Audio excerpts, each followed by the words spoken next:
episode 27 here of the Bullpen. Mother's Day weekend this past weekend, and I just want to shout out all the moms out there. They do a lot, and just an awesome weekend getting to celebrate moms. So just wanted to shout that out. But how was your guys' weekend? Everything go well for you guys? My weekend was all good, Gavin. It's definitely a big weekend for the moms, not just Sunday. If it's anything like my wife, it's kind of like a Mother's Day weekend. Getting together with her mom and doing some different activities. But no, it's definitely, hopefully a lot of people out there did take care of their moms over the weekend and do something special for them because they work extremely hard for their kids. Definitely a good holiday and day for the moms out there. But weather was great up here. I know there was some good action all around the state on Saturday too when you start talking about the games that we were at and what was going on. But I'm excited for the episode. Yeah. A big weekend for gardens. The whole neighborhood was getting after it, including my mom. So I don't know what it is about Mother's Day, but gets the garden, gets people going. So that's a great call. On Sunday, my mom and I went to the local hardware store to get some pots and plants because she wanted to get some more flowers out in the backyard and stuff. So yeah, that's a great call. Flower season, it's mulch season, it's working around the house and finally able to consistently get out, and we got nice weather coming. Love it. Green grass everywhere. Yeah, well, on top of Mother's Day weekend, obviously there was a ton of college baseball stuff going on around the state, JUCO playoffs, some Division I action, conference games, things like that. But some of the big nuggets from D1 baseball: Southern Illinois remains in third place in the Missouri Valley at 15-9. ISU won their series over UIC this weekend. Western Illinois won their series over Morehead State. EIU won their series over SIUE. Northwestern won their series over Ohio State. And then Bradley swept Valpo this weekend. But, yeah, looking at the Missouri Valley again, Illinois State, they trail Southern Illinois. They are sitting in third place. And sorry, Southern Illinois is actually in, I believe, third place. Illinois State is in fourth place. I think I messed that up. Yeah, that's there. right, Gavin. Yeah. I just looked it up. It looks like Missouri State's 17-7, and then you got Murray State. So shout out to Murray State, having a great year. They're 34-13 on the year. Coach Skirka down there. But yeah, Southern Illinois is third, and Illinois State's fourth. Just looking at the current standings. Yeah, and then looking at the OVC, Eastern Illinois, Tennessee Tech, and SIUE are all tied for first, and I think that's based off of their win percentage, not their actual record. Just looking through it on D1 baseball. Well, how about Eastern and SIUE? Usually, the OVC is dominated by Tennessee Tech, basically, and if they're giving them a run, that speaks. I mean, good for EIU and SIUE. They seem to both. I mean, they've been kind of killing it on the recruiting scene in Illinois. It looks like it's paying dividends for sure. As a Bradley alum, I'm paying close attention to Missouri Valley Conference baseball, and there's a couple of big series going on this weekend, or this last week, with Missouri State and Murray State playing against each other. Those are the top two teams in the Valley. Missouri State has a one-game lead, so it'll be a very interesting series to keep an eye on. And also, Bradley is playing against Evansville down in Evansville. Bradley has a one-game lead for the 8th seed, which is the last seed in the conference tournament. So a couple of very fun series to watch this last weekend before we get into the conference tournament. Yeah, and Hannah, just while you're still unmuted, why don't you talk about some D2 action as your alma mater? Got some big news this weekend. They did the selection show last night. They're going to be the 3 seed in the Midwest Regional. Was definitely stressing out about it because they went 2-0 in the conference tourney. So wasn't too sure what was going to happen. I mean, we paid $35 for the to watch the games, and we got our money's worth despite only them playing 2 games because they both went to extra innings and they were high stress, high emotion games. And I mean, they went 0-2. It was tough break for them, but no, they made it safely, 3 seed. So we'll see what happens. I believe it's at Grand Valley State is where they're hosting it. Yeah, so might be a little too far to go to, but I'll definitely be watching. Was that video of them for their Selection Sunday thing. Was that in their locker room, or what? Yeah, what is I that? think so. I think so. They, I was trying to figure that out as well, because they do have a locker room now. I believe that was a locker room. Yeah, that was a cool video. I Yeah. don't know if like that's like kind of a newer thing for like that kind of Selection Sunday type thing for baseball, or at least in maybe Division 2, Division 3 stuff. But I've seen some videos of it, and it's awesome seeing them get all hyped up for it. Mm-hmm. I mean, it was at like 9:30 at night, so the fact that they were all just sitting in there, like, yeah, I don't know what time they actually announced it, but it was just kind of cool that it was like late. yeah.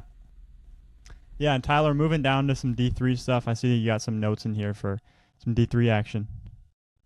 Yeah, we might actually get like some breaking news here on the podcast. The D3 selection show actually starts here in 2 minutes at 11:30 Central Time. But as of right now, there's a lot of different like bracketology out there for D3 baseball. Surprisingly, we actually get some buzz this type of year. It kind of gets crazy, but U Chicago and North Central are both, as of right now, projected to make it. Now, North Central gets an automatic bid. They actually ended up winning the CCIW conference tournament that we talked about last week. They actually took down Illinois Wesleyan. But U Chicago, baby. yeah, there you go. U Chicago actually has a pretty high. They call it MPI. If you've heard of RPI in Division One, I guess they call it MPI in D3. But their MPI is so high, they're projected to get an at-large bid. But like I said, we'll find out here officially probably here in about 10 or 15 minutes. But that's what I got for D3. My Tigers went down conference tournament. It seems like entering conference tournament, they had to win like maybe 2 games, and they probably would have locked up an at-large bid, but they won their first game, then lost their next 2, so kind of a heartbreaker there for my Tigers. But if I seem a little down today, that's probably why, but that's all I got, Gav. Well, I'm a little up on the opposite end of the spectrum than you then, Tyler, because Indiana Southeast got an at-large bid for the NAIA opening round. They are heading out to Hattiesburg, Mississippi, and their first game is tonight. They got a 4 seed in their little pod. Looks like there's 4 teams per pod, per region, per opening round, host site, however you want to call it. That they play today against William Carey out of Mississippi at 6 p.m. So fired up for IU Southeast. Actually Coach Whalen at Grays Lake Central, his son, Brendan Whalen, pitches for Indiana Southeast. He's one of the main arms. So I don't know if he's going tonight, but former Illinois product down there kind of helping the Grenadiers into the postseason. So excited for the boys. And then we got some JUCO stuff too. They had a big kind of playoff weekend. I consulted a little bit with our JUCO king, Josh Fields, up in Wisconsin. He's a big JUCO fan, does a lot of the stuff on the JUCO side, a lot of help on the JUCO side for PBR too. But looking at the Division 1 JUCO, Lakeland won the Region 24 championship.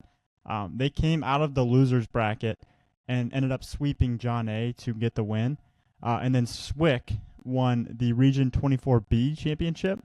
And then Lakeland and Swick are set to play in round 1 of the Midwest District Tournament. Switching over to Division 2, Heartland won the Region 24 championship in an 8-6 win over John Wood. And the Region 4 Final Four is this weekend between Madison, Kankakee, Blackhawk, and Elgin.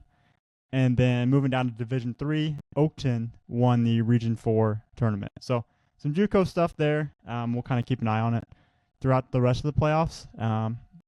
But yeah, kind of moving over to high school stuff now. Last Wednesday or 2 Wednesdays ago, maybe. I can't remember exactly when it was. Was it last Wednesday? The 1A, 2A seedings came out. And then this Wednesday, which will be tonight, at 4 o'clock, the 3A, 4A seats will come out. But I see Drew, you kind of put some stuff in here too. I'm just gonna put myself out there and potentially see if I can get this right. But my 1A prediction is going to be Father McGivney versus Ottawa Marquette. And McGivney's going to win the 1A state finals. And then for 2A, this is going to be tough. I feel like something's going to happen where like a 5 or 6 seed just makes their way to the playoffs. But I'm going Nashville versus St. Joe Ogden. And St. Joe Ogden beats Eureka in the state semifinals. Nashville will win the 2A championship, and Lucas Dunn will pitch in that championship and beat St. Joe Ogden. So that's my 1A, 2A predictions. We'll see how I do towards the end of the year, but that's what I got. Well, I like it, and I took a look at it too. I don't think I'm ready to be throwing out any major predictions. We'll see as we get into playoffs, get into regionals, sectionals. Maybe we can do like a final 16 and we can all, pick our winners or something. But I was just kind of looking at the regionals, or I guess the sectionals is a better way to put it.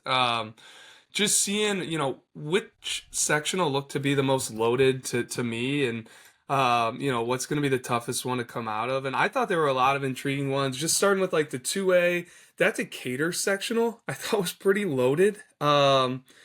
Some of the best 2A teams, especially in the past, 5-6 years, if you're not just counting this year, are in that sectional. But Monticello jumped out to me, with an arm like Ike Young. They've got a guy who's going to be pumping, 90 to 94 on the mound for Monticello as their ace. That's going to be tough for anybody to beat.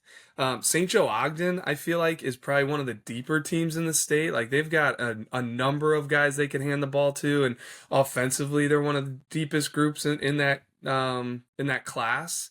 And then you got Normal U High, who to me is extremely interesting. We've seen them a couple times. They play a tough schedule throughout the year. They'll be fully ready for 2A. And Tremont, they're another school that just kind of stands right out to me because they've got arms. With Chase Rhodes, with Andrew Dawson, Brady Booth. I'm thinking Meeker, Brady I think Booth will throw a few times for him. Yes. Yeah.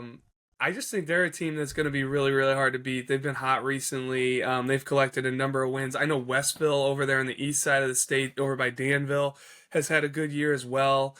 Not sure if you guys had anything else in that sectional, but that was one for me. And then I like Chicago Hope in the Chicago sectional. Looking through them, they're a team that stood out to me all year. They've played a really hard schedule. They've got a lot of good players on that roster. And then another sectional that I thought was that Teutopolis sectional. Greenville, down there just outside of St. Louis, has had a really good year. T-Town, I mean, they're in our Power 25. They've got a bunch of good arms. Gavin Addis, I know he threw well recently. St. Anthony, coming off a state title.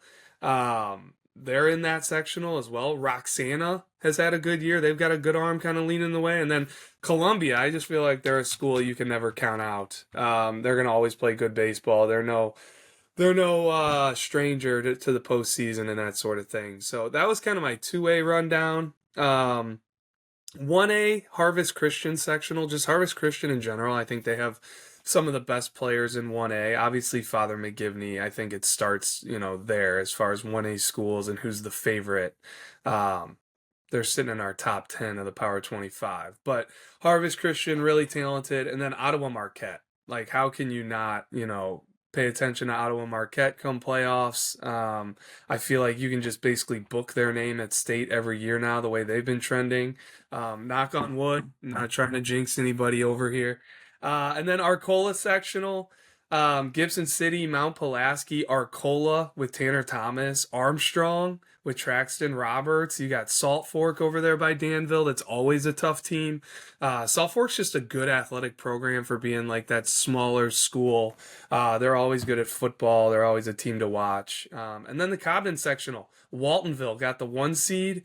They're led by Brandon Menser. They already took down St. Anthony early on in the year with Brandon Menser on the mound. So I just feel like they could beat anybody with him on the mound. And then Goreville, I saw, they're, I think, the other 1 seed in that sectional.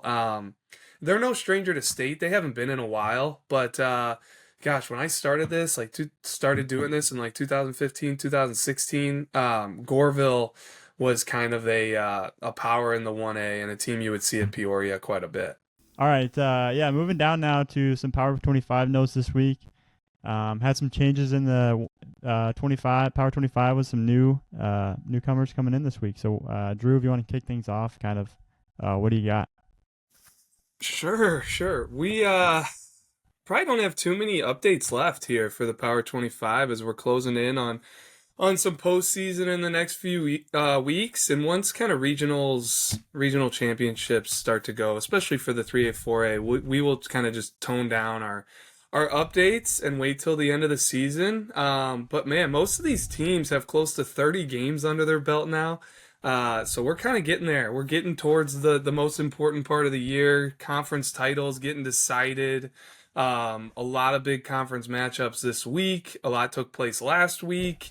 But I'll tell you what, the most impressive team in the state just keeps doing it, and it's Brother Rice. They're 27-1 now. Another perfect week. They went 4-0, and I know there's some teams that are on some win streaks, so feel free to get in. I don't know if Brother Rice, if it's 25 or 26 in a row now, but they are 27-1.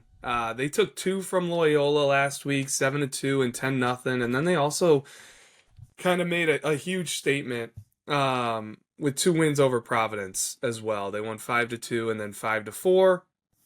So they're doing a little bit of everything. They're pitching it good enough. They're hitting. I know early on in the year they were hitting over 400 as a team. I don't know what that number stands at right now, but they are leading the state. I think that's like the clear and obvious number one, and it's everybody else right now. And then right behind them, there are some really good teams with some good records. Libertyville, they did lose last week, but they're still 24-3, and they remain at number 2 in the state. Manuka's 25-3. They had a 4-1 week with some impressive wins. Like they knocked off Lincoln Way East 11-7. They also took down Lincoln Way Central 7-5. They took 2 from a very solid Plainfield North team rather easily. So I felt like that was kind of a statement week there for Manuka. And then you've got St. Lawrence climbing, which I'm going to let you guys get in on St. Lawrence and any other teams that you have here. And I may jump back in on any other nuggets I have. Yeah, St. Lawrence staying in that CCL blue. They're now up to number 4, 4-0 week. And just like Brother Rice had 2 big-time wins over Provi, so did St. Lawrence. They also swept Mount Carmel in the same week. But big series this week, it is them and Brother Rice this week. They're both 10-0 in conference, so basically the CCL Blue Championship Series this week. So that's going to be a mega series. 2 can't-miss games. So anybody in the area that, enjoys high school baseball, those are 2 games I would suggest getting out and seeing this week. But, Gav, I can toss it over to you for Father McGivney. Yeah, they continue to rise. They're up to number 7 now after a 3-0 week. They're 28-2 on the year, and I mean, I've said it. I think the past couple weeks they're outscoring teams. Just like they're scored like well over 200 runs, and they just don't allow many runs either. So they just keep doing it offensively, and they look like one of the top teams in the state, no doubt. Yeah. And then moving down to Lamont here, they're actually back to where we had them preseason at number 8. They had a big 4-0 week, and I actually got to see their game where they took down Lincoln Way West 5-0. But the thing with them is they just were kind of slow to have games played basically, so their record really wasn't standing out for a while. And now, I mean, they have a ton of games under their belt, and they're 22-3-1, and they really, really passed the eye test. So Lamont up to number 8 now. Yeah, and then looking at a couple of Central Illinois teams here, Normal Community, they jump up 3 spots to number 12, 5-0 week, and one of those wins was against in a shutout over their crosstown rival, Normal U High, who was number 23 at the time, and I was at that game. And they got Jonah Roper back, who was kind of hurt. I think he got hurt maybe last year, and he's finally back now pitching for them, and he pitched in that game. So getting an arm like that back, I mean, the team they already have, offensively, they're really, really impressive. So they're moving up to number 12 now. And then St. Joe Ogden is up to 15, up 2 spots, 29-2 record, 5-0 week, and a big win over Monticello, 4-2. They've got a lot of pitching depth. They got some really good bats in the lineup, too. They just win, and they're always one of those teams around here that just finds a way to win a lot of games. But they got a really good team this year, and I'm excited to kind of see how they do come playoff time. And but yeah, St. Joe Ogden up to number 15. Yeah, and then 2 more notable risers in this week's Power 25. The first one being St. Francis. They now break the top 20, sitting at number 20 after going 4-0 last week, but to me what stands out with St. Francis is they outscored their opponents last week 50-8. I don't care who you're playing. If your offense is going to do that and your pitching staff's going to allow, 2 runs a game, you got a chance to beat anybody on your schedule. So to me, that's really impressive with St. Francis. They just continue to do it. Mundelein moving up 2 spots. Now it was a 3-1 week, but one of those wins was giving Fremd their first loss of the year, which also shout out to Fremd, making it all the way into May without losing a game. Nothing to be ashamed of there, but the Mustangs keep doing it. They're a team to watch up there in the North Suburban Conference.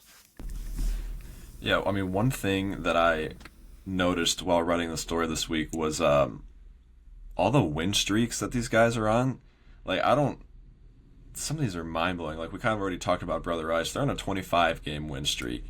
St. Lawrence is on a 20. Father McGivney, 26. Lamont, 12. Normal Community, 12. St. Joseph Ogden, 23. And then St. Francis, who got in last week, they're at a 17-game win streak. So just some crazy numbers here. And then, moving down here, Gav, to the newcomers, Grace Lake Central's getting in at number 18. They're 21-5, and they had a 4-0 week, but their highlight of the week was they took down number 2 Libertyville 6-4. So making their debut at number 18, and they're always a team to watch this time of year as well. Yeah, and Teutopolis is coming in at number 22. They had a really big week last week. They're sitting at 22-4 right now, 3-1 week with a win over at the time number 6 Edwardsville and Glenwood. So far this year, they're outscoring teams 225-71. They've got some arms. Good team there in 2A. And then Nashville coming in at number 25.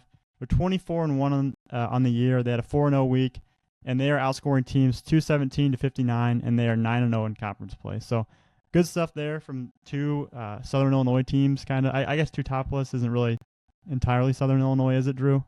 I considered it. I would consider it central to Southern. Yeah. Just the fact that it's down there at Effingham, it's not like the St. Louis Metro East area, but 2 2A schools that are firmly making a case here as teams to watch. And by the time you guys watch this podcast, hopefully we'll have seen Nashville this week. Trying to get a look at them on Monday, just to really gauge and get an even better idea of what all they're working with. Yep. Yeah, so looking at some scores and highlights from last week, I'll just kind of run through a few of mine. Aiden Terranez from Sherrard is just a name that I think I keep talking about each week just because of a big performance, whether it's with the bat or on the mound. But he threw a complete game shutout last week with 13 strikeouts in their 12-0 win over Monmouth Roseville. And then looking over at Hinckley Big Rock, they had a 12-0 win over Indian Creek.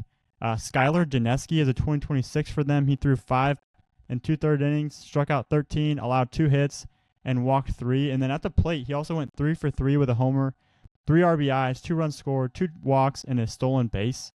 And then in Pittsfield's 18-10 win over Route Catholic, Luke Sachs is a 2025, and he went 4 for 5 with 3 home runs, 6 RBIs, and 5 runs scored. So really, really big game for him there, and a lot of runs scored in that game. But that's what I got from last week. I'll throw it over to you guys. Yeah, I can hop in here. Actually going to talk about 2 guys I'm pretty sure I talked about on this podcast last week, but just kind of goes to show that these 2 in particular continue to just put up big week after big week. But one nugget I had was that in McHenry's 2-1 win over Crystal Lake South last Monday, Brandon Shannon is now the McHenry career win leader. In that game, he struck out 8 over 6 innings of work, allowing 5 hits and 1 run. So I'll actually touch on Brandon again here in our next segment. But, he just continues to have a heck of a year. Obviously, a really impressive career. I know we've talked about on this podcast, but there's no shortage of, talent that's kind of gone through McHenry, right, with Bobby Miller being there. So he is, with Shannon now being the career win leader, I think it just says a lot about him and the career he's had there.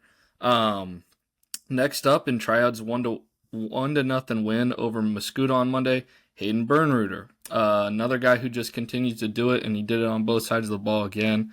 6 2/3 scoreless, 11 strikeouts, allowed just one hit, and then he also drove in the only run in the game. So another guy just continues to have a heck of a year. And then one other nugget I had was Lincoln Way Central walked off home with Flossmoor 5-4 last Wednesday, but in that game, Filippo Barada, who's a guy I've internally just kind of been really high on. I've really liked the way he plays the game every time I've seen him. He went 4 for 4 in the game. He's a 2025 going to SWIC after this year, but Austin Welsh, who's a 2026 for Lincoln Way Central, had the 2 RBI walk-off single there. So just a quick nugget there on the Knights. Well, I want to get in here too because there was a lot of interesting stuff going on last week.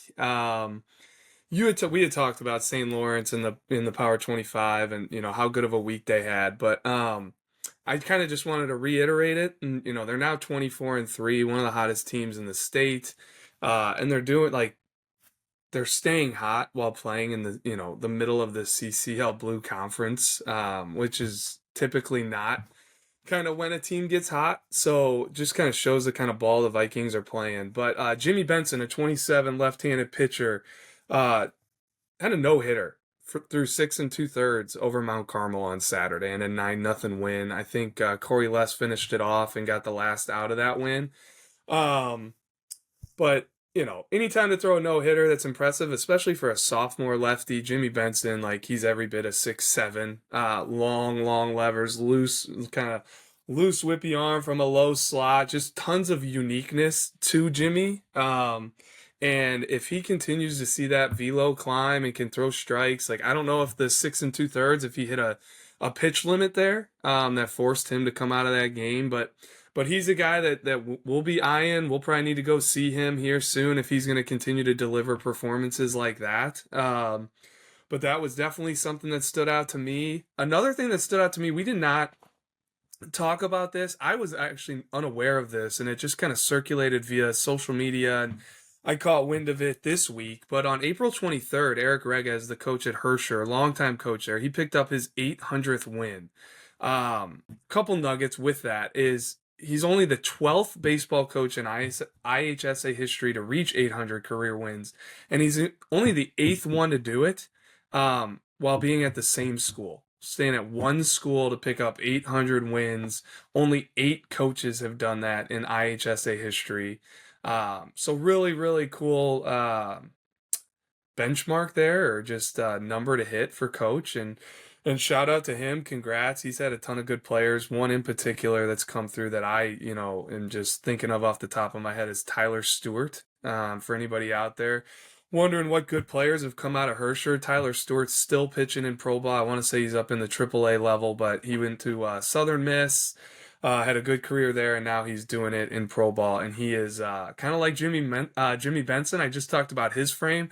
You want to see a legit frame that looks like a Cole Kmet type of human being, check out Tyler Stewart because he is a monster. And then we got Zach Bava talking about some noteworthy records being broken. Brandon Shannon breaking the wins record up there at McHenry. Zach Bava, we've talked about him a few times. He finally got it done on Tuesday, May 6th in a 1-0 extra inning win over Wabanzi.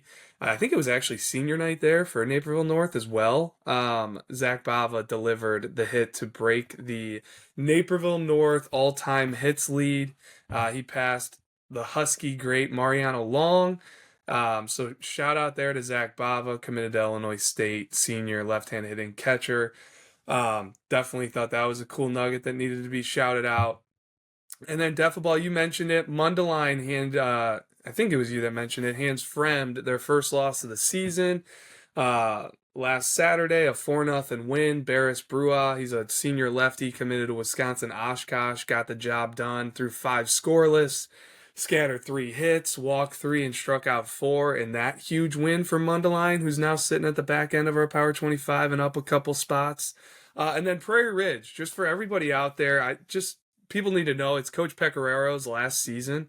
Guy's an absolute legend, stud. I think there's a lot of coaches throughout Illinois high school baseball who do it right. Where we are very lucky that they are a coach in Illinois. Tim Funkhausers of the world, the Mark Smiths of the world. Glenn Pecoraro is right up there with them. I think anybody that's, watched a Prairie Ridge team just comes away understanding the kind of coach that he is. They're always fundamentally sound, hard nosed, going to play tough.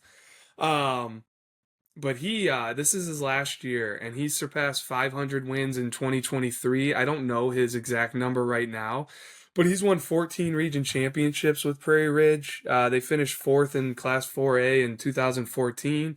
They were the 3A state runner-up in 2021. And they've also won 5 Summer League state appearances as well, or made 5 Summer State appearances.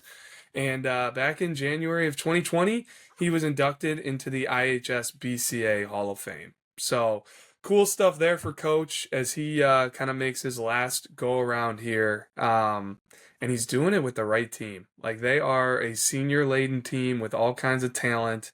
And they've been having a really, really good 2025 regular season. So just some nuggets that I saw last week floating around, or this past weekend, that I wanted to point out. I can cap it off here. I got a couple. One that stood out to me was Keegan Luxem for Hersey. I mean, he's one of the horses they got in that rotation over there.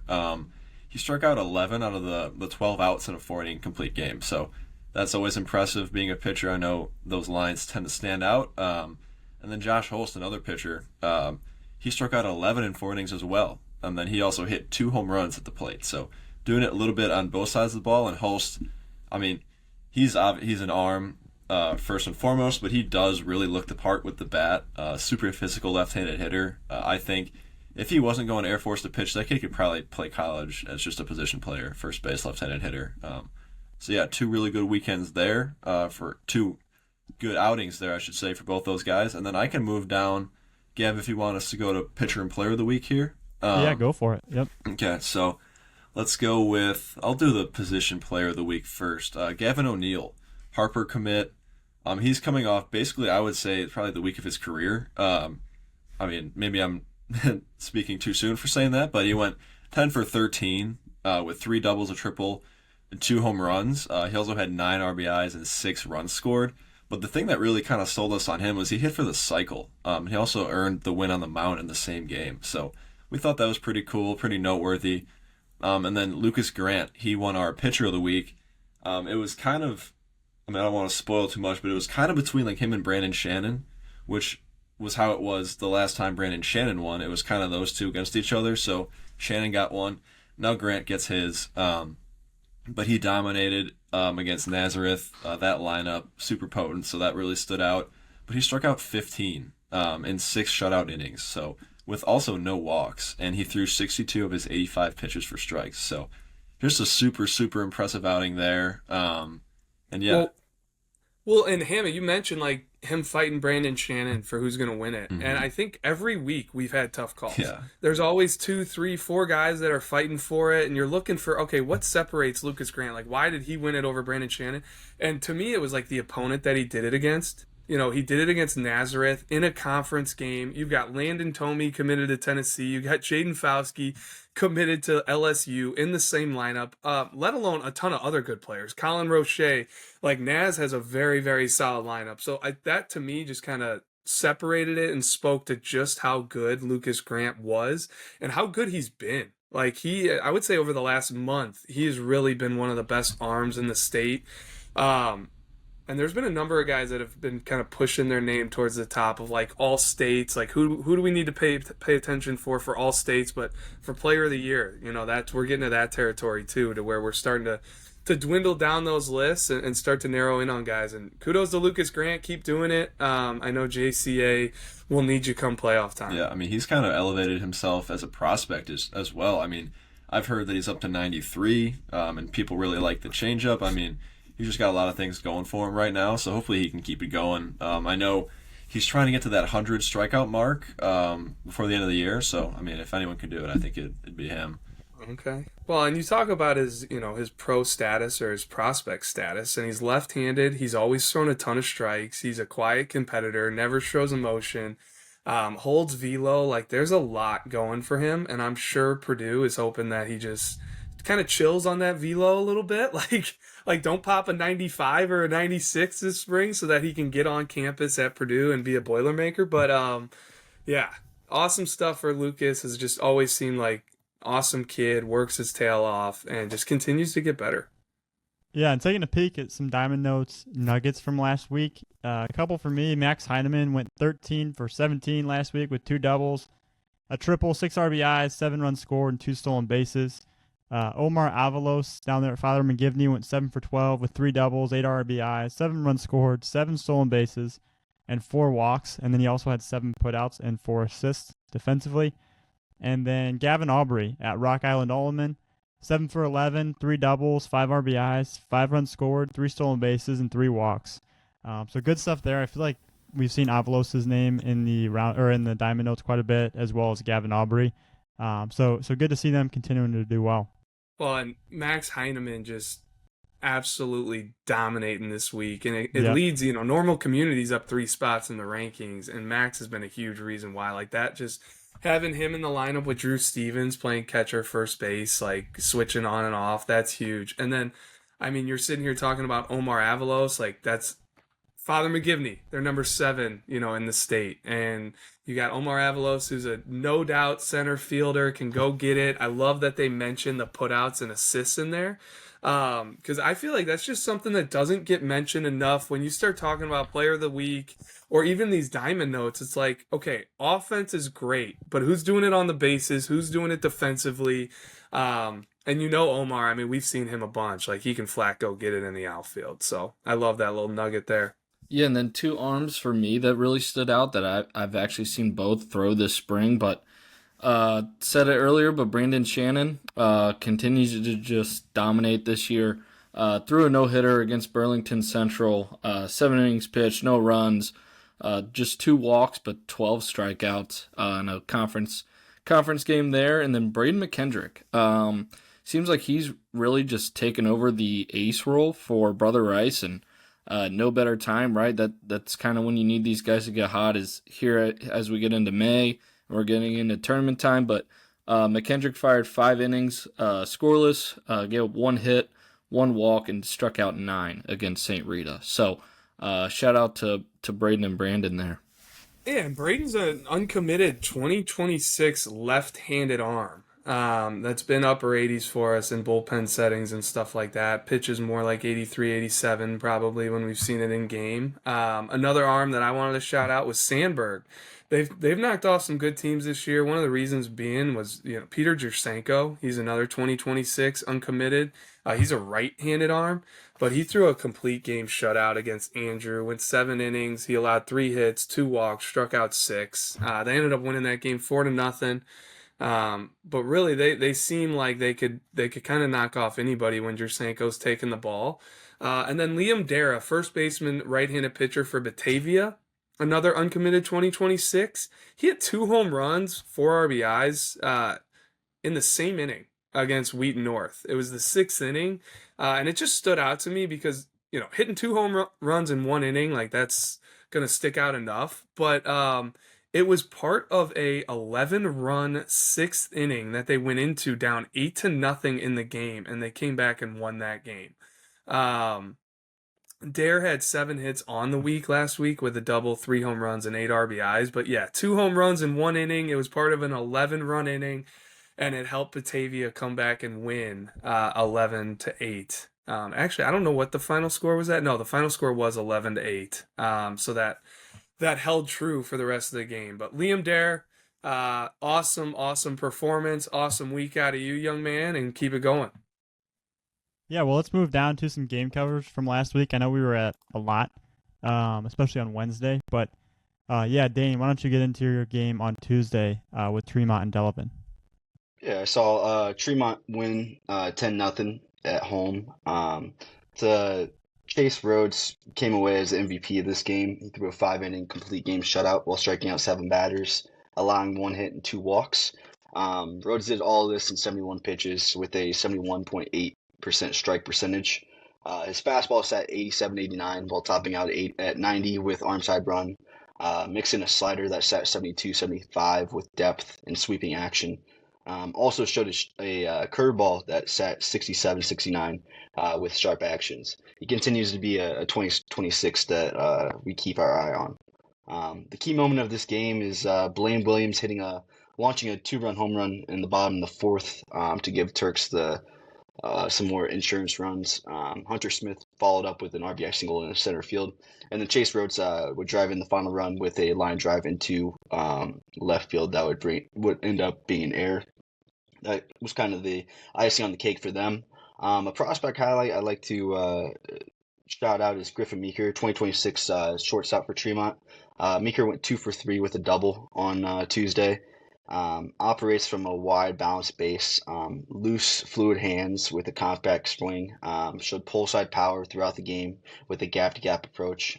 Also a smooth defender at short with a strong arm to match. Yeah, Dane, and then on Wednesday, you were over at Sacred Heart to watch Glenwood versus SHG, and that was a big one for you as you saw Cam Appenzeller. Well, and even before you get going, Dane, like this was what, the third outing for Appenzeller of the spring. They've brought him along really slow. He's our number 1 ranked prospect in the senior class. He's, I want to say, still one of, if not the top arm that we have ranked in the national rankings, especially left-handed. So high-level prospect we're talking here, committed to Tennessee. We got to look at his first outing, missed his second outing, but he was up to 55, 60 pitches here in his third. And yeah, Dane, I was really curious to see what you had from this.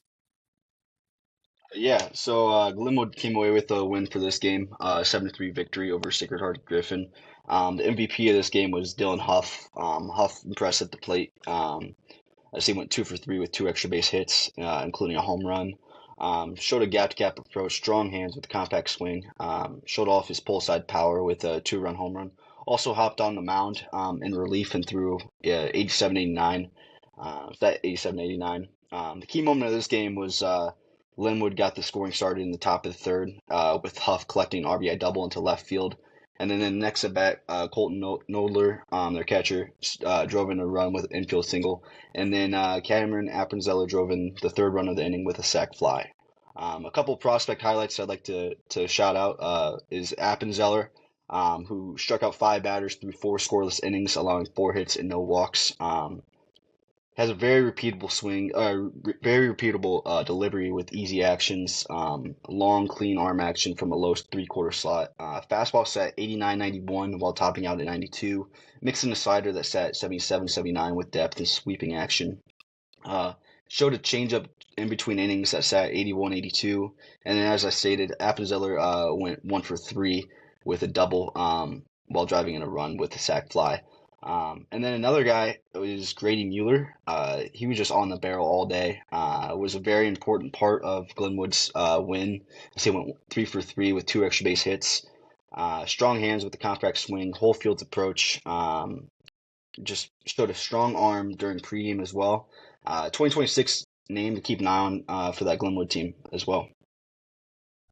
Yeah, and then Dane, on that same trip, you were moving down in Southern Illinois. You went to Springfield, and then on Thursday and Friday you were down in the Edwardsville area. So what do you got on those games? Yeah, on Thursday I saw Belleville West play against Edwardsville, who was number 6 at the time. Belleville West won 2-1 in that game. The MVP of that game was Casey Foltz, a Lewis and Clark commit 2025. He impressed at the plate and on the mound. At the plate, he went 2 for 4 with strong hands, pure swing that's long through the zone. Connected on a single in each of his first 2 plate appearances, and also showed off a patient approach with a walk in his fourth. Smooth defender at short, and then hopped on the mound in relief and threw 2 scoreless innings, allowing 2 hits and no walks while striking out 1 batter. And he sat low 80s with his fastball. The key moment of this game, after a 45-minute weather delay, the top of the 8th was resumed with a runner on first for Belleville West. Third baseman Adam Bilzing connected on a single, which would advance the runner at first to third base, and the second baseman Max Fiesel would connect on a grounder to the right side of the infield to score the winning run. A couple prospect highlights. Hunter Ball, 2026 from Edwardsville, started on the mound for the Tigers. He struck out 8 batters through 6 innings, allowing 5 hits, 1 earned run, and 2 walks. Sat 83-86 with straight actions, mixing the curveball that sat 71-73 with late actions. had a 66% strike percentage on 96 pitches. And also at the plate, he went 1 for 3 with a walk. Flat bat path that is direct to the ball with quality bat to ball abilities, and showed his pull side power with a deep fly out into left field. Interesting two-way to keep an eye on in that 2026 class. And then another guy to shout out is Max Waltenberger, who had quite the night on Thursday as he went 3 for 4 at the plate. Strong hands, direct to the ball with an uphill bat path, showed quality bat control with the gap-to-gap approach, sent a ball back up the middle for his first single in the middle, the bottom of the first, and then connected on a double into the right center gap in the bottom of the eighth to try to get that Tiger offense going. And he continues to be an impact bat in the middle of that order for one of the top offenses in the state. All right, and then on Wednesday, I was over at Illinois State for a matchup between number 15 Normal Community and number 23 Normal U High. Normal Community won that game 3-0. Jonah Roper was the MVP of that game. Complete game shutout with 5 strikeouts and only 1 hit allowed. And I think the most impressive thing from his outing was he threw 66 pitches in 7 innings, and 51 of them were strikes. I don't know if you guys, correct me if I'm wrong, but that's probably one of the most efficient outings that I have ever seen. Like, can you say that again? What was the number? 66 pitches in 7 innings, and he threw 51 strikes. Yeah, I mean that's impressive. That's a lot of early contact. Yeah. Definitely. It was really impressive, and especially against a good team too with U High. But so that was my MVP. The key moment of the game was in the top of the 3rd inning when the Ironmen scored. Normal Community scored on back-to-back plays. Max Heineman delivered an RBI double in the game. Drew Stevens followed with an RBI infield single, and then Gavin Michaels capped it off with an RBI single, and these were the only runs of the game, and they ultimately won 3-0. The big play of the game, and I guess just to add a little bit here, Lucas Beatty, he's a 2027, Kyle Beatty's younger brother, really impresses me just at third base defensively. He looks a lot like Kyle with the frame, and they move very similar. They're just both athletes that with some strength. But Lucas made a really tough play on a foul ball, pop fly, and it kind of went into Normal Community's dugout on the third base side. And he kind of reached over the fence and grabbed it for an out. But it was a really impressive play. I wish I had video of it, but I did not get it, unfortunately. But go ahead, Drew. I saw it. Somebody had video of it, Gavin. Oh, okay. So there was something floating around social media, and it was actually from the third base line down past the dugout going back towards home. So you can see him reach over the dugout, make the catch, and then the little mini celebration afterwards. Really, really cool play, especially a sophomore doing that. Like, I felt like he made it look easier than it even was, which was impressive. But yeah. I don't know who tweeted it, so sorry for that, somebody out there that did tweet it or post it on X. You may want to just check it out. But it is floating around there somewhere for anybody interested. Yeah, he's really impressed me. I think I've seen Community now 3 times this year, and Lucas just continues to look better each time, especially at the plate.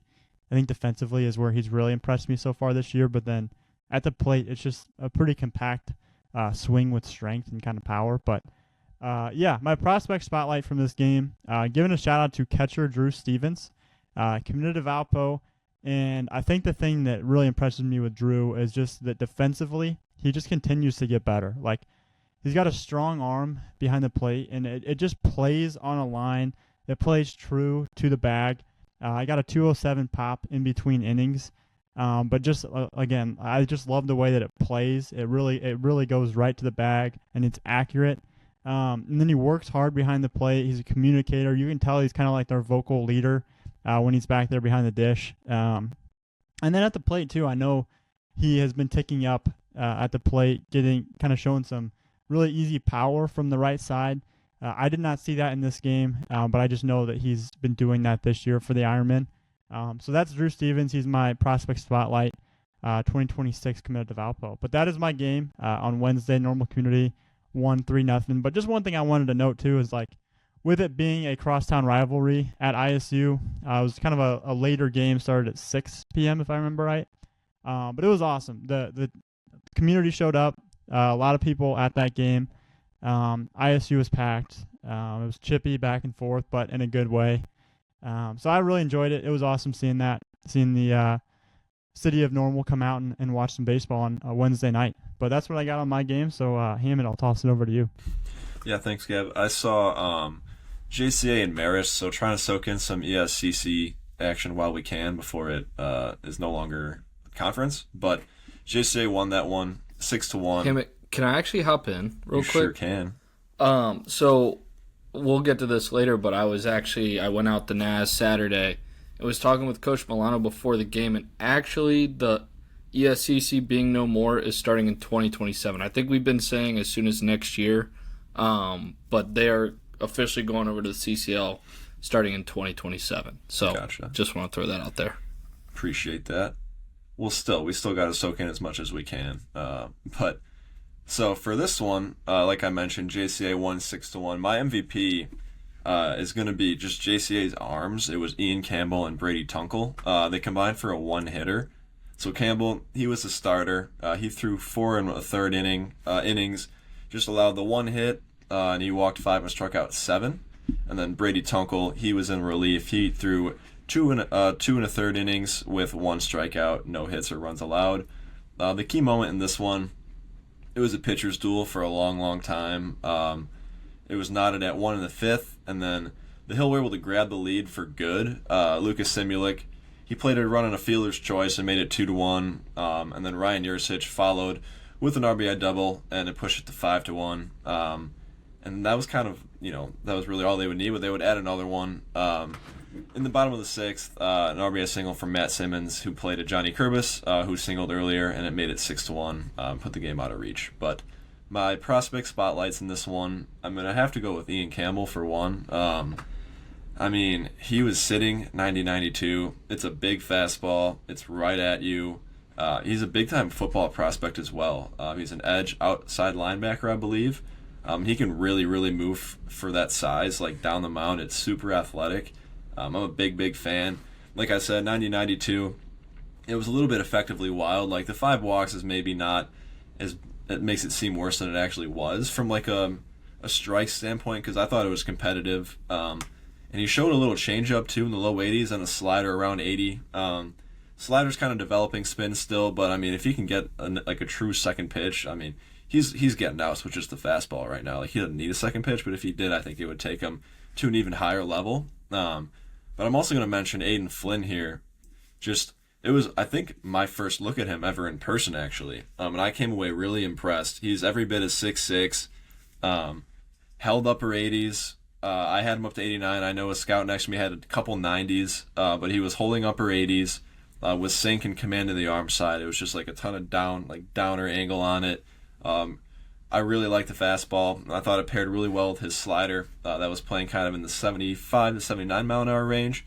But it's big projection with him. It's super long levered and there's easy movement patterns. Like I thought it was kind of deceptive too, the way he kind of hides it on the backside and it kind of just jumps at you. But really big fan of Aiden. His best days are surely still ahead of him. Yeah, and then I can hop in here on Wednesday. I actually went out to Morris, saw them take down Caneland 6-1, and for me, MVP has to be Jack Wheeler. He's a 2025 going to Illinois. Dominant outing just on both sides of the ball, really.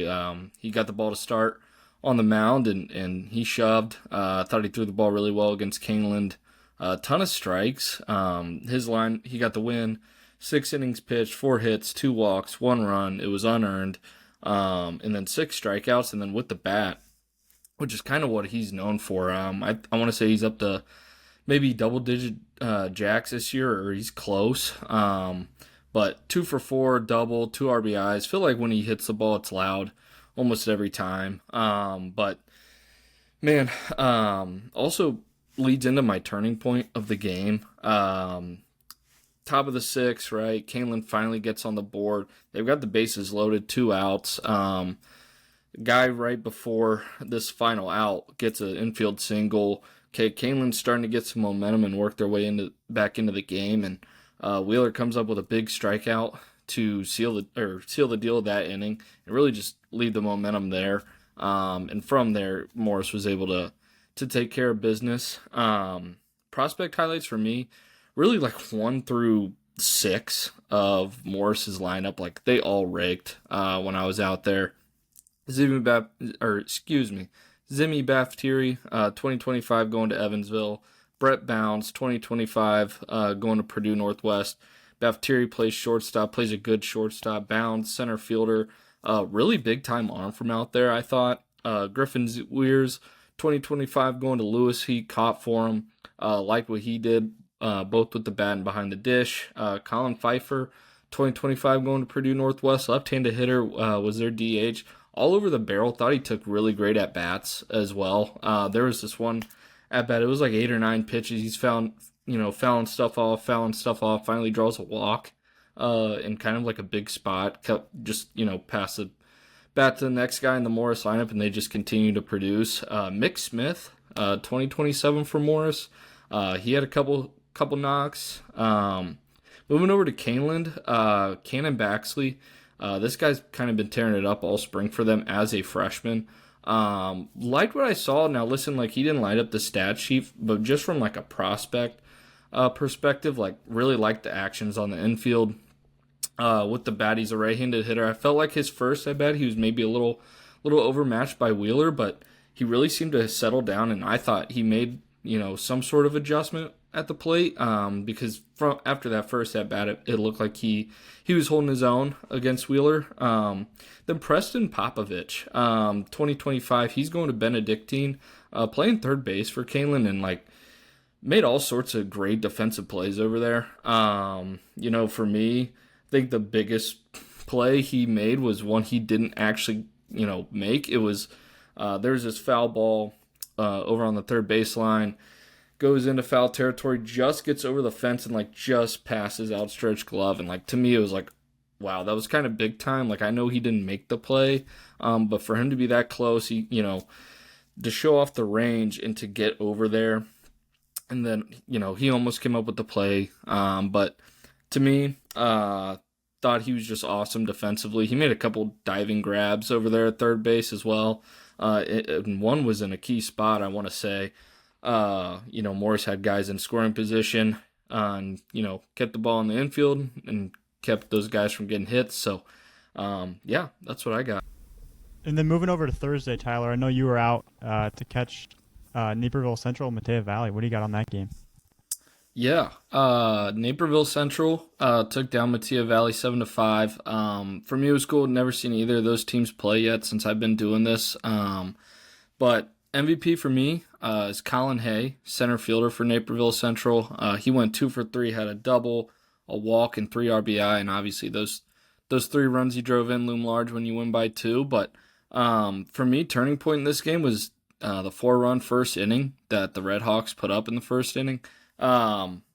Just a ton of really good at-bats, which, in turn put a bunch of pressure on Mattea Valley from that point forward and really gave Naperville Central's arms a ton of breathing room throughout the rest of the game just to have that cushion. But, those 4 runs, like I said, a bunch of really good at-bats that inning. They were taking their walks, not a ton of expanding the zone, and just taking what they were given from the opposing pitcher. But prospects to know from this one.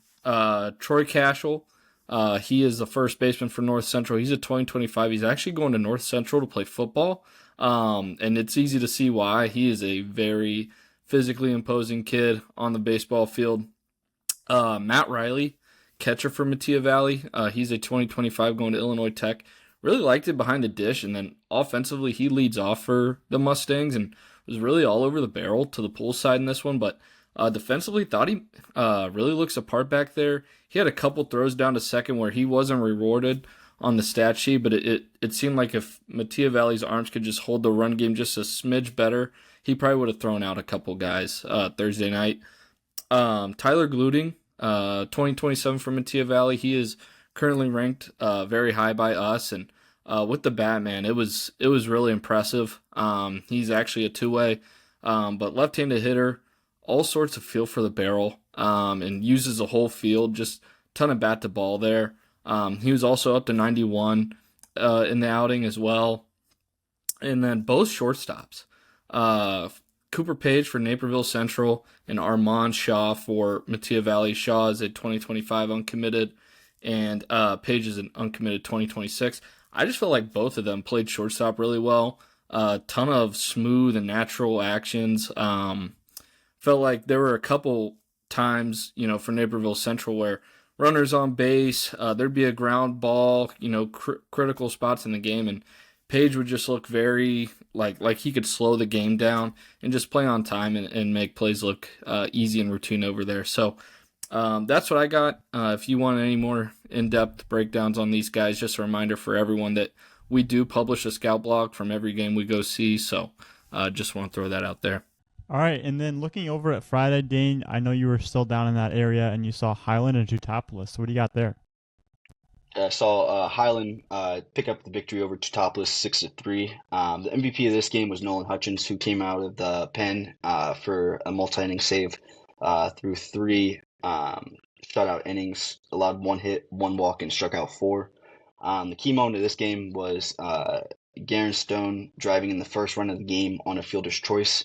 And then the next at bat, Caden Lacrone laid down a bunt back to the pitcher and would end up at second on a throwing error, which would score 2 more for the Bulldogs. And then Blake Yelly would cap off a 4-run inning with a line drive into right field to score Lacrone. So a couple mistakes by Teutopolis ended up giving the edge to Highland in this game. A couple prospect highlights I'd like to shout out is Jason Krecky, catcher for 2026 catcher for Teutopolis. Went 1 for 2 with an RBI and 2 hit by pitches. Right-hander that showed quality bat-to-ball abilities in the middle of the order. Easy power, drilled a line drive down the third base line for an RBI single. And then Caleb Detters, 2027 right-hander for Teutopolis, threw 5 shutout innings in relief, allowed 1 hit, 3 walks, and struck out 1 batter. Fastball sat 81-83 while topping out 85, mixing a changeup that sat 76-78 with some splitter action. And then he's an upside right-hander that showed well, though. Yeah, and then looking at Saturday, I saw East Peoria and Normal U High on Saturday morning. East Peoria won that game 7-2. The MVP was no doubt R.J. Duncan, Illinois State commit for East Peoria.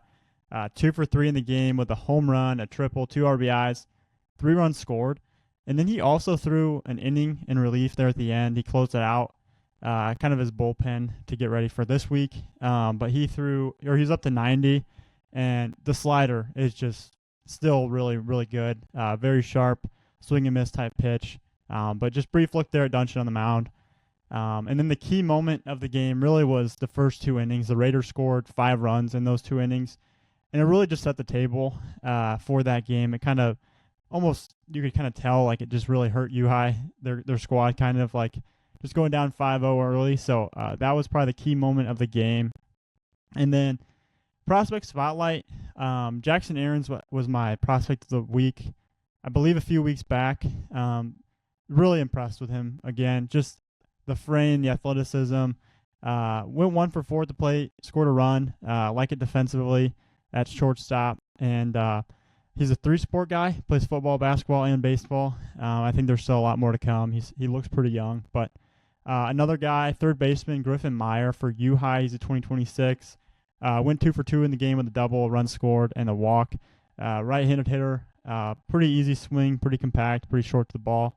And then he, does well over there at third base too. Pretty confident defender. I know last year I saw him a couple times too and was impressed. So continuing to do it there for U-High is Griffin Meyer. But East Peoria took down Power 25 team U-High 7-2. So that's what I got on Saturday. Yeah, and then I teased this earlier, but I was over at NAS on Saturday, watched them take down Huntley 9-1. MVP for me, now listen, I did this, I'm pretty sure it was the same exact scenario when I went and saw them a couple weeks ago, but it's that 1-2-3 at the top of the Roadrunners order with Tomey, Fauski, and Roche. Listen, they combined to go 5 for 9. Each of them hit a triple. Each of them drew a walk. And then combined, they had 4 RBIs and 4 runs scored. But listen, if those 3 are going to hit like that as we enter tournament play, like watch out. Like I know For us, last couple weeks have kind of been a little up and down, but man, when those three get going, it's really fun to watch. Just from where I sit, I feel like they all kind of play off each other as well in the lineup. Tommy leads off the game with a walk. Falski hits a triple, drives him in. Roche draws a walk, and then he later triples in the game. It's just really fun to watch those three go at it. But turning point in this one, Naz put up 5 runs in the first inning, and really from there, there was no looking back for them. Falski really set the tone. Like I said, Tommy leads the game off with a walk, and then Falski really drives the ball into right with authority for a triple. Looked like a pretty easy triple as well, just sitting there. Watching him run around the bases, man, he can really move. And I just felt like the rest of the lineup followed suit from there. A bunch of good at-bats. Very good situational hitting as well, which probably isn't much of a surprise with a well-coached program like Naz. But for me, that was a turning point. Prospects to know. Not going to go crazy here. Like Landon Tomey continues to look the part as one of the top players in the state and probably the region and the country as a whole. At shortstop, left-handed hitter, I just love watching that guy hit. Really, the same can be said for Jaden Falski, 2025 going to LSU. If he does, we'll see what happens at the draft here in a couple months. But, man, just physically, it's really impressive. You watch both him and Landon's at-bats, like, just all sorts of maturity there from both those guys. Colin Roche, I continue to really like this guy behind the plate. He's going to Harper after this year, and what a get for Harper. I think that's a guy who I would not be surprised if he's able to step right in as a freshman next year and play right away. He's got all sorts of maturity back there behind the plate. And then I've just really liked the at-bats he's put together the 2 times I've seen Naz this year. Connor McKay got the ball to start for Naz, and he's an uncommitted 2026 who's actually going to be my prospect of the week, so stay tuned for that. But I thought he threw the ball really well. James Wasson, 2027, who we've really wanted to see for a while now, and really looked the part, man. The frame is really impressive. 2027, all sorts of loose levers. Was up to 88 for me. Was also spinning in a low 70s breaking ball as well. Drew Hyland, 2026 out of Naz, uncommitted, plays center field for them.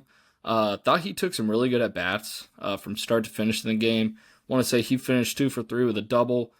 And then moving over to Huntley, Ryan Dabe, 2025 going to Parkland. He was all over the barrel. 3 for 3. Felt like he was very aggressive in this game, kind of jumping on fastballs and hitters counts. And then Drew Borkowski. This is a highly touted uncommitted 2026 arm for us. Thought he threw the ball really well. Came out of the pen. Now listen, I saw him earlier in the spring, and it wasn't the outing he probably wanted.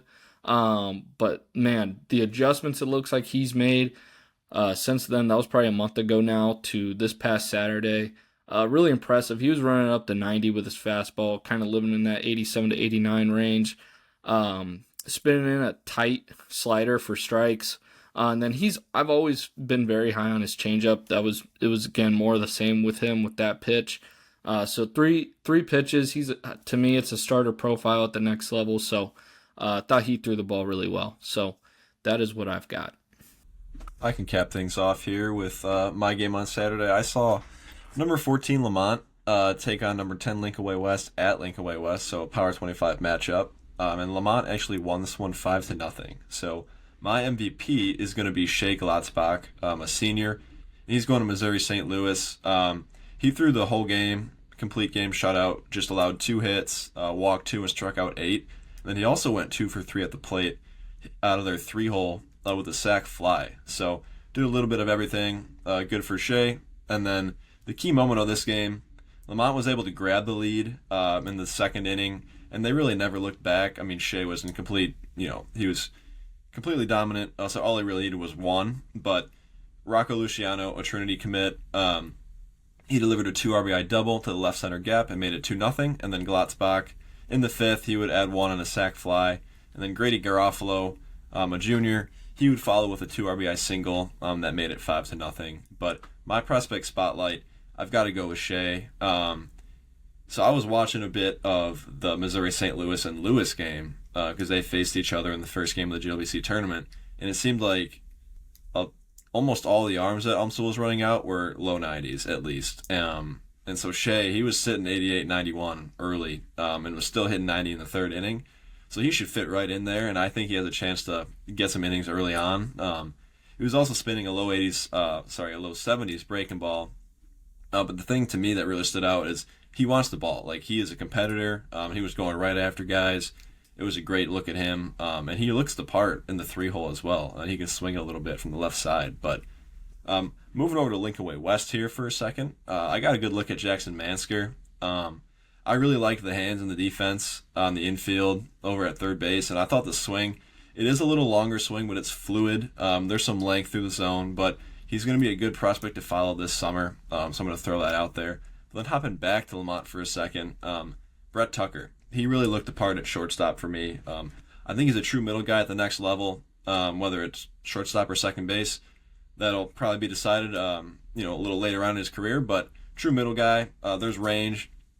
He's comfortable going to both sides. He had a quick first step, good reads on the ball, showed some good IQ too. There was a ball right at him, and he was able to cut down a runner going from second to third, take that out instead of going to one. So good heads-up play there. And then I liked his at-bats. It's a fluid, athletic, right-handed swing, and he could see spin. I thought it was just a good all-around look at him. And I got one more guy here, but he's actually going to be my prospect of the week, Ben Joint. Yeah, do you want me to roll right into that? All right, sweet. We're just going to keep rolling here. My prospect of the week, Ben Joint, like I just said. Uncommitted senior for Lincoln Way West. He started on the mound for them. 6'4", 185, so really good frame. There's still definitely projection there to dream on. He was 82 to 85 with sink, and it's kind of like a crossfire delivery, a little deception there, but it's a loose mover. You can definitely dream on the operation and the frame. But I thought his best pitch was the breaking ball.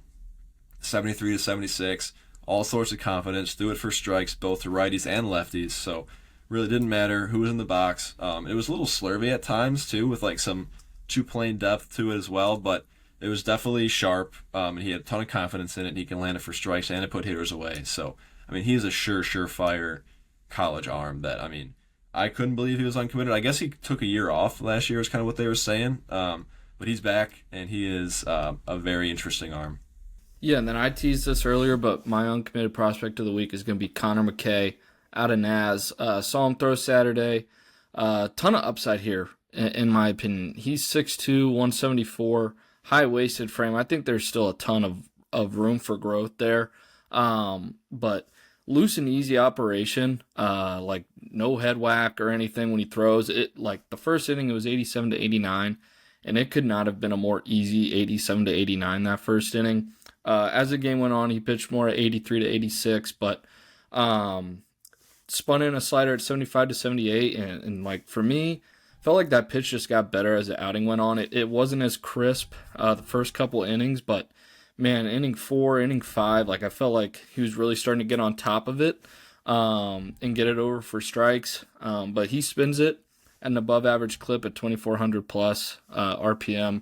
I want to say every single time. So that for me, like that's a guy schools need to know about. I think he's nowhere close to the ceiling or his ceiling. Like I think that's a guy here in 2 or 3 years going to be really special. So that's what I got. Yeah, and then to round this out, my prospect of the week is shortstop Parker Roop, a 2027 in normal U high. And I saw him in that game on Saturday that I was talking about. He started there at short. And I'm really in on it. Like, it's a baby face. It's 6 foot, 155 pounds with high waist, long levers. Like, there's plenty still to dream on in terms of, like, strength and tools and kind of the metrics probably ticking up. But love the way that it looked. Left-handed swing, and it is loose. It is easy. It was pretty flat through the zone. A couple barrels on the day. And then defensively, too. Like, he is a very confident defender up the middle. Can range to both sides. Accurate arm across. Again, the strength of the arm is probably a little bit behind, but that's just, it will come with strength as he kind of continues to mature over these next few years. But really big fan of him. I really liked it. kind of gave me, and I don't want to count this too much, but kind of gave me like Gavin Michaels vibes with just the frame and the way that he moves and the athleticism. The foot speed is definitely not a Gavin Michaels type, but just the frame and the way that he works is Gavin Michaels vibes for sure. But that's what I got. Go ahead, Pete. Well, you got a Shooter Hunt retweet. That's no joke, right? That should kind of tell you everything you need to know. So, I mean, really interesting prospect there if Shooter's retweeting him for sure. Yeah, totally. But that'll round out episode 27 here of the Bullpen. Appreciate you guys listening as always. Be sure to like, comment, and subscribe on our YouTube, and then follow us on our Apple Podcasts and Spotify podcasts. But that's it for this week. We'll see you next week on episode 28.